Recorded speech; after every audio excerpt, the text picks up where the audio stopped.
Bill, this evening.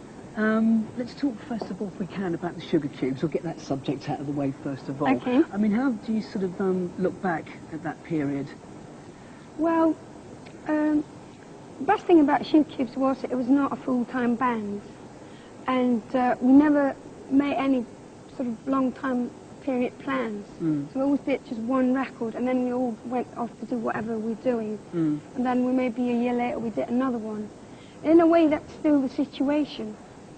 So there's a chance that you might go back and do more stuff? Yeah, together. I mean, after the first album, we all said to each other, oh, we'll never do this again. It was great fun, but, you know, and now we've done 3, so I'm just not saying anything anymore. I'm just saying it might not, you know, we don't know. Well, let's talk about this album, because you initially started recording this one yourself, didn't you? Did you have like a definite sort of goal when you started, a definite sound that you wanted to achieve with Debut?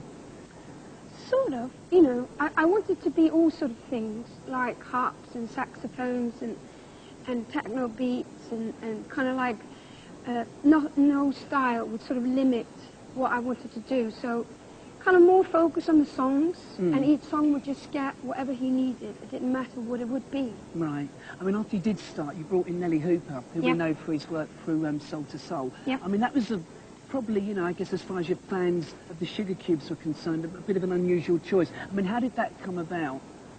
Well, I didn't intend to get a producer or anything. I was just going to do my little album quietly in the corner sort of thing, you know, a bit of a private one.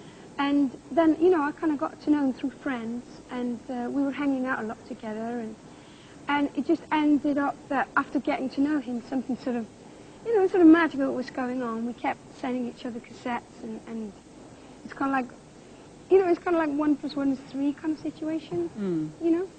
But then again, I like my target with this whole album was to break down all the stupid barriers. Like, you've got jazz people here that eat jazz food and talk jazz language, and they go to jazz places and live a jazz life, and they've got the rock and rollers, and they do this and that, and then they've got the classical people who do like this and this and this. But, you know, on this album it's like a harp player, like jazz saxophone players, and, you know, all these different people, and Indian string section that was recorded in Bombay, and then like me and like Nelly, who are probably the 2 sort of main characters on the album. It's like all of them were like delighted to be able to not do something in their category, but kind of like sneak outside that. Let's talk about Corky Howe, who's somebody who's played on the album. Now, she's a 60-year-old harp player who's played with legends like Sinatra, Ella Fitzgerald as well. How did you get her involved in the album, and what was she like to work with? I mean, there's a story behind this, I understand, so I've asked this one. Well, she was the first one I contacted, you know, and that was like 3 years ago, or 2 years ago. And I just found out there was this lady in Los Angeles who played jazz on harp in a very violent manner. In a violent manner? Yeah, not like this angel stuff, you know. She kind of sits on her roof, skyscraper, and watches the city with all the helicopters and all the gangsters following each other, and plays her harp and sweats really hardcore and thumps and sort of bits of Jimi Hendrix vibe, you know. So I, of course, you know, was completely attracted by that and met her. And first we were going to do my songs, but she didn't really get them, you know, which is kind of fair enough. You know, there's a bit of a generation gap going on there. So we kind of ended up meeting up in the middle.